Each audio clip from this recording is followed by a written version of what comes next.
Hello and welcome to Zen Joltis, site of race number 23 of the Hooters Nationwide Series. And joining me in the booth is Kris Wascher. Go ahead and say hello. Hey guys, you might know me for being Youper Tuber or Dishwasher, but today we're here for the Hooters Nationwide Series race at Zen Joltis. And as always, we have a few ambulances nearby. Let's just hope nobody gets hurt. Very true. Starting on the front row here today, we have a couple of JGR teammates, Kyle Thomas and Andrew Dodds. Row number 2 will be Tom Gerard and Charles Sanford. Row 3, Elijah Workman and James Henry. And Dylan Young and William Duncan row 4, and row 5 Dustin Griffiths and Jake Davis, as the command has just been given to start the engines. Whoops, I wanted to change it to rear chase first so we can see him rolling off, but okay.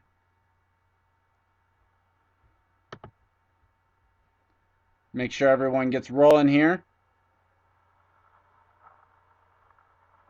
I'll ask you while the field gets rolling, Kris, what do you expect out of today's race, considering this is probably the biggest wild card that any of these drivers will have to face in trying to make this chase?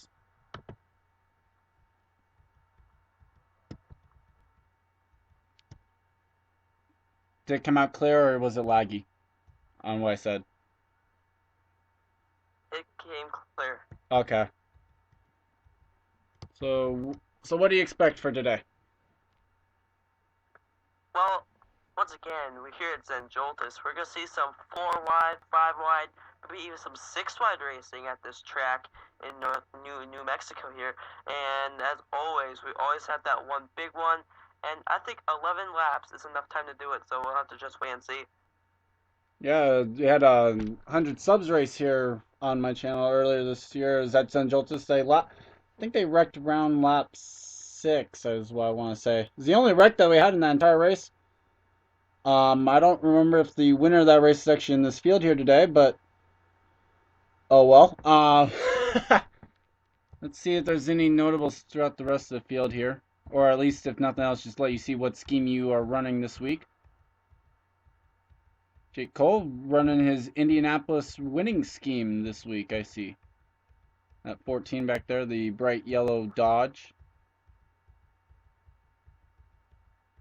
So, considering this is definitely the wildest wild card that these drivers will have in the next 4 races here, what do you expect from maybe those drivers like, say, a Tom Shelley or a Trevor Meacham who do not have a win yet to their name?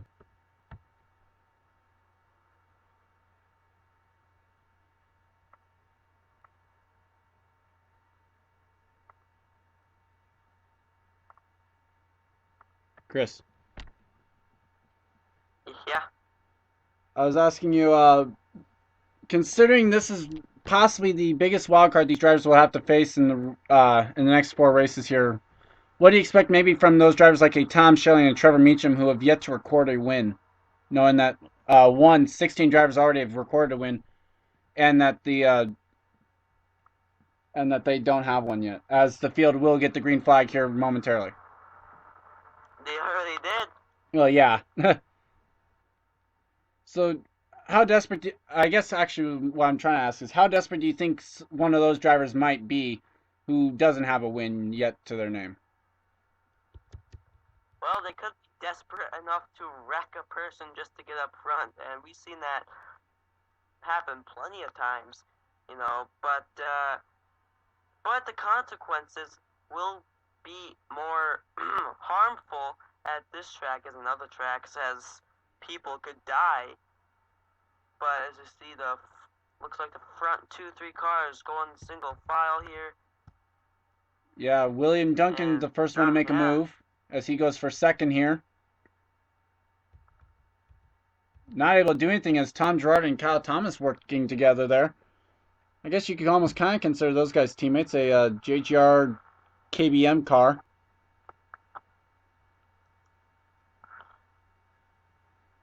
As it looks like. um, Oh, go ahead. Go ahead. Oh, and here comes one of those drivers I was mentioning that didn't have a win. Trevor Meacham. The Turner Scott 34. As coming down the front straightaway, 5 wide, and Kyle Thomas leads lap 1. Yeah, and Kyle Thomas, if he wins this race, it'll be huge for him. But, of course, he can't win the championship right now because he is 30th in the points. But a win is a win, according to me, this late in the season. If he could get a win here at Zen Joltis, that'll be extremely awesome for the people who will get that trophy at the end of the day. I think actually what's more important, rather than where he is in points, the fact that he does not have a win yet, as he is definitely one of those that is in desperate need of getting one of those wins. Bob Johansson trying to take the lead away. Yeah, and on the outside line, no less. I mean, that is taking the lead is one thing, but he's doing it on the outside line. Oh, and Jake Cole's around. 14. Preston Vale's on his roof. I saw one guy airborne and in the catch fence. There's your big one that you were talking about, Chris, top of broadcast. The one car that was flipping, that was Preston Vale. As I see Brad Johnson on pit road, you have Jake Davis. There's Zach Buchanan, the New Hampshire. Was it New Hampshire? He is a no, it's Pocono is what he won. PJ Williams, Tom Shelley, one of the drivers high in points without a win. Charles Sanford's involved. He's one of those that doesn't even a win. TJ Williams, Jake Cole, the first one I saw around. Seth Cole's involved. Oh, what a shame. And that will pretty much just end all chase hopes he has. He needed 2 wins just to have any shot at making the chase, as 1 win definitely was not going to be enough with where he was in points. Dylan Young's involved, the 7. And doesn't look like anyone else up here that I can tell has any damage. Of course, that's a terrible camera angle to try and figure out if they have damage. Doesn't look like it though. Let's go ahead and take a look back and see what happened here on lap number 2 to bring out the caution. And we're back, and what you'll want to do is watch the 43 as they come through this turn. As looks like he was the one that made contact to start this one, and he'll get into the 5 here of Drew Austin, and kind of gets up into the 88, and around everyone goes there. And watch the 71 and the 70 just barely get by. Oh, it's Jake Davis who I was seeing up into the catch fence. I saw the Preston Vale flip. I was trying to figure out who I saw in the catch fence, and it was actually the 10. As I think what we'll do is we'll take one onboard from someone that was in the middle of the wreck, who maybe did or maybe did not get through this one. Onboard the 99 of Seth Cole.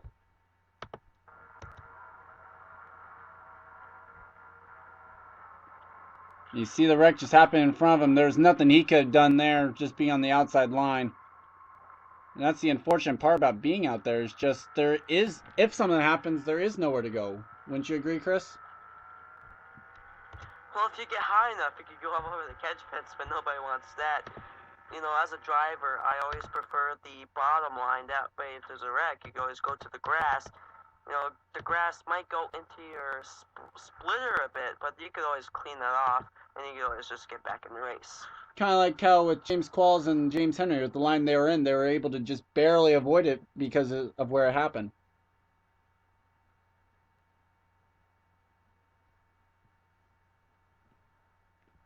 And with that, we'll bring you back for the green flag here from Zen Joltis.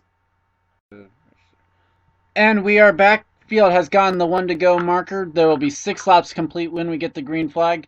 Bob Johansson, Trevor Meacham, Kyle Thomas, Dustin Griffiths, Daniel Day, Gordon fan, Joe Davis, William Duncan, Tom Gerard, and Drew Austin is the top 10. Those out of the race are as follows: Jake Davis, Preston Vale, Brad Johnson, Zach Buchanan, PJ Williams, and TJ Williams.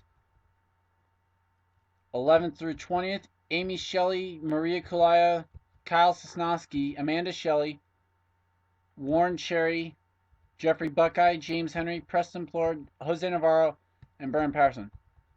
And Chris, I also want to ask you, I find it interesting, and I'm wondering if you kind of do too, the top 5 coming to this restart, none of them actually have a race win to this to their credit this season.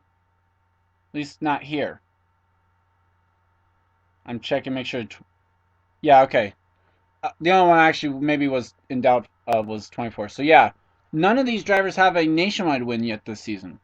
So just kind of wondering maybe what your thoughts on that are, maybe what might be going through their head here as this restart will be coming with, I think, 6 laps to go. I think these guys might be a little afraid because they certainly don't want to get involved in a wreck, because they don't want to lose valuable dollars what they made into this race car. But at the same time, they want to be aggressive to try to win for points reasons, of course.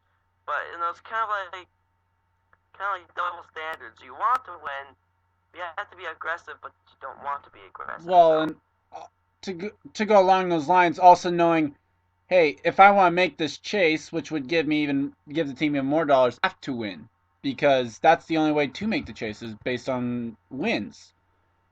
And so none of these guys with a win may be thinking a little bit over aggressively, possibly.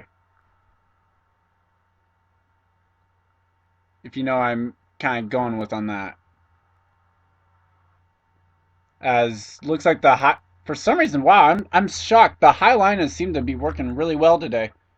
And here comes Amy Shelley. She's one of those with a win, but she needs another win. She would not have made the chase if this was the first race. Wow. Maria Kulaya, no wins, coming up to the front as well. Yeah, it's just fantastic to see women in this sport. Like, we have women, more women in the sport today than, let's say, about a year ago. So I want to just applaud to all these team members for giving these women a shot. And we saw this season the women can win a race, so they could be up there with the men. And just see that pink car's going up front right now. Yeah, Maria Kulaya going for the race lead here as there are 4 laps to go now at the stripe. And give it to her. Give the 21 the lead as they go down the back straightaway.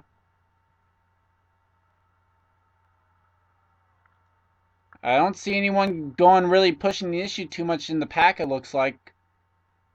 I see 4 wide, but I don't see too bad of racing, at least, in the way that might cause a wreck. Speaking of which, 4 wide for the race lead. Preston Plord on the inside line. 5 wide behind him.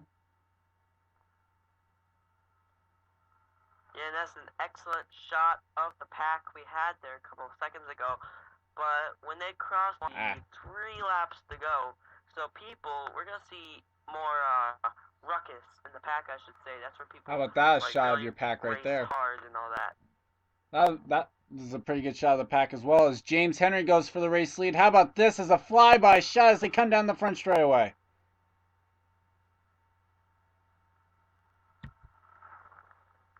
Wow, that one was close to the line. As Wayne James goes to the race lead now, the 30. This could be very interesting when it comes down to this. Oh, sorry, go ahead. Zen Joltis, if you may have not noticed, that's a lot of bumps. Maybe you could compare it to the Kentucky Speedway. And so the suspensions are definitely getting... I'm thinking no wonder if we could have some suspension failures at the end of this race. Funny you should mention that, and the fact of there being a suspension failure on one of the cars at Watkins Glen last time out. Not of this series, but in the Cup Series. I'm kind of worried. Look at the lead that Dustin Griffiths has. It's definitely not going to stay there for long. That is a huge lead to have a track like this. Now, granted, I've seen it work to where someone at a track like this, they hold that lead, and it works because these guys just fight so much that they can't corral them in, but that can't stay that way for too long, I agree. Coming across the front stretch, this time be 2 laps to go across the line. Yep. No competition there for Dustin Griffiths. Well, but the problem is 2 to go. As here comes Joe Davis, and Griffiths blocked him low, so he goes high. And now they're all right back on his back bumper, and whoa, that was close. Kyle Thomas had to move his line down a little bit just so he would avoid hitting the 8 car. There's Kyle Thomas, your pole sitter. Yeah, how many times do you see the pole sitter working their way back up to the front, right? Yeah, the monster. we had the pole. Go ahead. Yeah, right now you have the pole sitter coming up front, but keep an eye out on that 39 car, which is, let me check in here, Amanda Shelley, once again, another woman driver. Yep. How about Brennan Patterson up here? Oh, and around the go! That's the race. This is to the line now. If the caution comes out, at least. And it did. This is the race for the win now. Right race to the line. There's the 22 car. Brennan Patterson without a win. Oh, this is going to be close. Coming down to the line. Who's going to win it? It's going to be between Brennan Patterson. It's going to be Griffiths. Griffiths wins it here at Zen Joltis. Well, he hasn't won it yet. I was going to say he hasn't won it yet, but they just passed the start-finish line, so yeah. Or the pit road entrance, so yeah. So now time to figure out who was involved. As it's going to be hard to tell based on just looking because they kind of merged in. There were some people off the pace.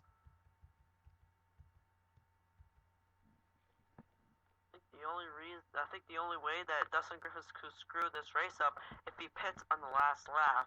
Well, but the problem is he has to cross the start-finish line just to go down the pit road entrance. So I think that's out of the question already at this point. Being how it's already on the white flag lap. But your top 10 when they came to the line, of course, well, actually, I was going to say all unofficial, but game's pretty good at that. Dustin Griffiths, then Brennan Patterson, Joe Davis in third. That might be a career best. Well, might be. I don't know. Kyle Thomas in fourth. Kyle Austin fifth. How about the top 6, 7? I'm just going through. I'm trying to find. The 9th place runner is the first person who actually had a win. So the top 8 finishers did not have a win here today. Or at least coming in. Of course, except for now, Dustin Griffiths, that is still a true statement. Yeah, and that's the magic of super speedways. Like, let's see, an underfunded team that like barely gets enough money to race every single race weekend, they can win at a super speedway track, and that helps them gain more sponsorship money, and it helps them out with the team and the careers of the drivers in this car. And Zen Joltis is a popular track to do this at. Yep. And we are hearing that at this point, all drivers who were involved in the first incident checked and released from the infield care center, at least the ones that had to take the ride there, and did not just drive here or drive their way back into the pit road. Everyone appears to have driven away from this incident, though. Yeah, everyone that was involved in this one actually did drive away. I did think I saw Warren Cherry involved. But we'll let the field come to the checkered flag first, and then we will take a look back at what happened. As I'm just realizing we may have enough time to just get the leader by the start-finish line here. As because of the long green flag runs, we were running up against the 10-minute mark once again here. Might have enough time here, just barely to get him past the start-finish line, and to make it official. There it is. Woo! Managed to get past the line. And we're back, and I think this one might have been just a case of a guy trying to squeeze his way in here, considering it's just with 2 to go. I don't know if you might think the same way there, but Angel Navarro trying to squeeze his way in here between the 24 and the 32. Just gets up a little bit too much, gets into the 32 of Kyle Sosnowski. They get into the 19 of Gordon Fan. And Kyle, in an effort to try and save it, gets back into the 19, clips the 77 and the 89. And that's how this one went down. 89 is able to drive away, but Gerard, the one who gets the most damage out of this entire wreck. And let's take an onboard with one guy who I saw right in the middle of this.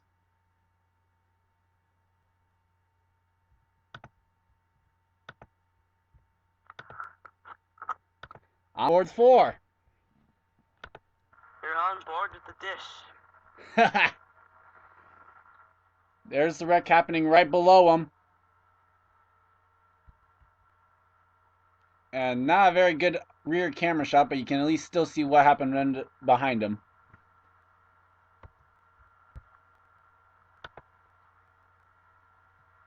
So that was today's race. Congrats to Dustin Griffiths on the race win. I don't think it definitely doesn't clinch him into the chase, but certainly will help. And with the win, Jose Navarro now will need a second win to make it in. Oh yeah, Griffiths will definitely need like a second win. Either that or he'll need everyone else. Either Dustin's going to need a second win or someone else, or he's going to need everyone who has a win ahead of him to just be the people who win. Because now he's like the next lowest guy in points that would have a win. That's a shame. I mean, like, he gets the win. Sweet. Yay, time to celebrate. I have the win. You're going to need another one, or we're going to be out of this. Darn it.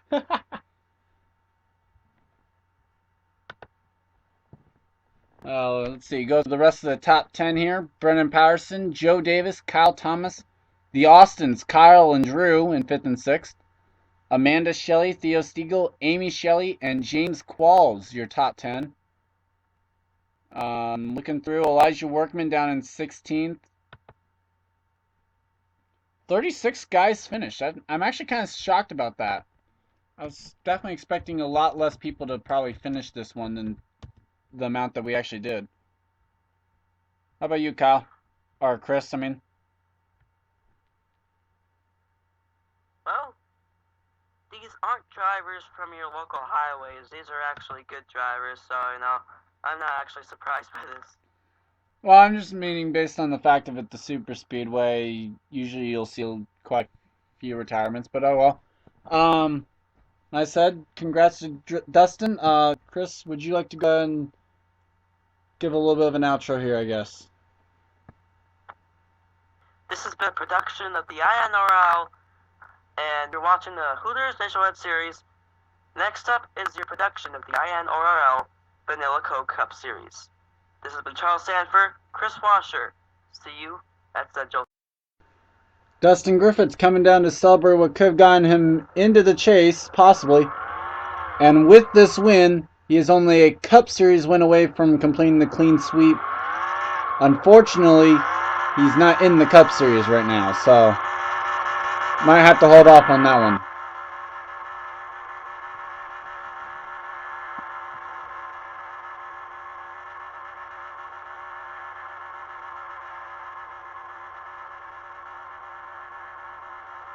Oh, did you see that? He just blew left rear there. Oh, wow. So Dustin Griffiths pops the left rear tire during the victory celebration. And we'll see you tomorrow for the Cup race.